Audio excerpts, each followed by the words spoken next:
your goal of achieving something. Like, because those characteristics now, they are being held by you in the market which you have to build your business or whatever. But you have to do like those that thing. Like, the character around you, yes, support. Yes, but you cannot support what you can measure to give.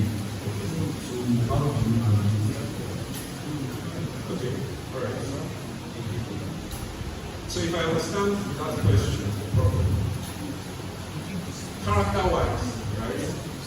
If you had listened to the lesson, I spoke about having a firm belief in what you're doing, right? And selling the idea to yourself first that it is possible, and convincing yourself first that it is possible before venturing into it, right? If you have the conviction that it is possible, and you end up in an environment where the character of those around you don't support that venture, I strongly suggest that you still go ahead, except if that particular environment is your target market, which means that's your client or your market or where you are selling to. They are obviously not buyers, and venturing towards that field probably will not be good enough, will not be resourceful enough, will not be a good way to spend your resources, your time, your energy, and all of that. But if it is about what people say, or the character of people towards your goals, or towards your venture, then you should strongly not listen to the naysayers. In fact, I believe the naysayers are only people that have failed or have considered it a failure already in their head or in their minds, and are just not capable of achieving that particular goal. That is how I answer that question. Yes. The second question is, well, what's the younger generation about the local achieving a certain amount of? For us in the younger generation, well, we in the younger generation now want to get to the point of wealthiness. okay. Because I'm not going to let you saying right now, there is no other thing ahead about becoming successful.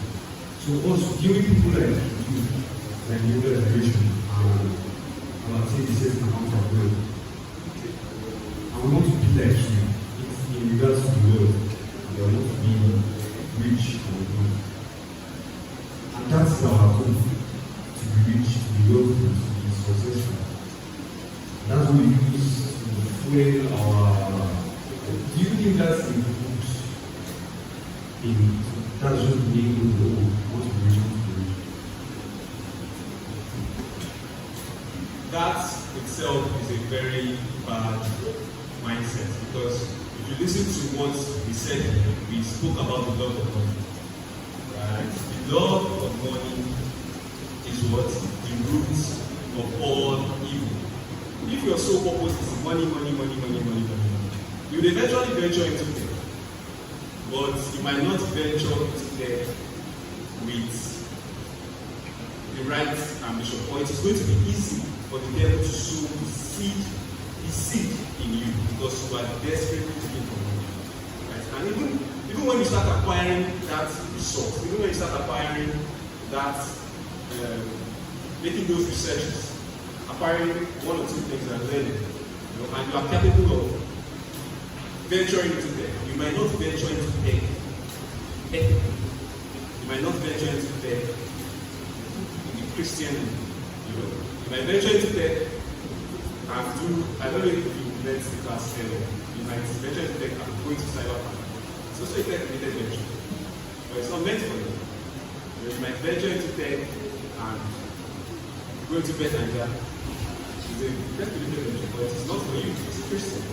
So it is very good to ensure that when you are venturing into tech, venture with the mindset of creating value. I don't know if you met the concept when I mentioned that.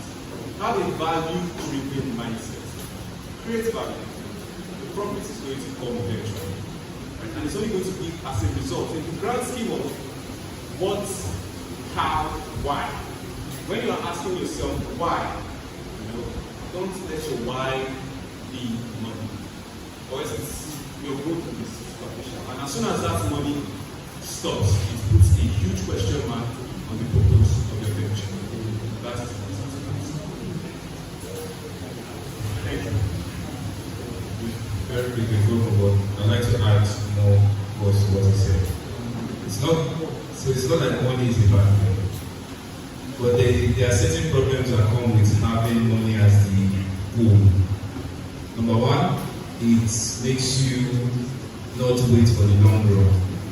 Right? Using myself as an example, I learned to code 4 years before. I've been coding consistently for 4 years before I got somewhere to pay me 30,000 a month to write code. After 4 years. Right now, the story is completely different. If money was the sole drive, I would have never waited till now to